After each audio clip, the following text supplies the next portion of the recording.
Salam əziz dostlar, səhifə 562 Mülk surəsi. Mülk surəsinin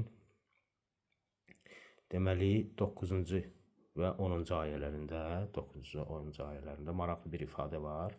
Buyurur ki, cəhənnəm əhli deyəcəklər, kafirlər, müşriklər, qalu deyəcəklər, bələ, bəli. Ondan qabaqki ayədə deyir ki, ələm yətikum nəzir, sizə bir peyğəmbər gəlməmişdimi? Onlar deyəcəklər, bəli, qad cəənə nəzirun, bizə bir peyğəmbər gəlmişdi. Nəzir, yəni peyğəmbərin bir sifətidir, qorxudan, yəni xəbərdarlıq edən. Fəkəzzəbnə, biz onu inkar elədik. Və qulnə, və dedik, mə nəzzəlallahu min şeyin. Allah heç bir şeyi nazil etməyib, yəni vəhyi inkar elədik. İn əntum illə fi dalalin kəbir. Siz yalnız böyük zəlalətdəsiz. Və qalu, ikinci cümlə çox maraqlıdır.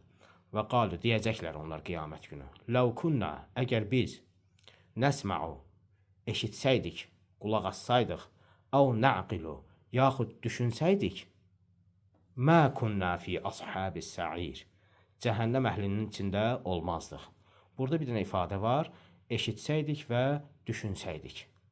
Deməli, haqqı birinci gərək eşidəsən, qulaq asasən, dərhal ağzını, sözünü kəsib inkar eləməyəsən.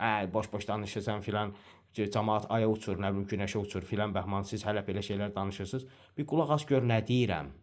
Onun üçün birinci qulaq asmaq lazımdır. Sonra qulaq asılan barəsində düşünmək lazımdır. Və nəqilu.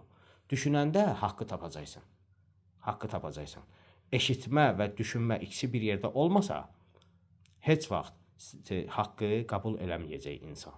Sağ olun.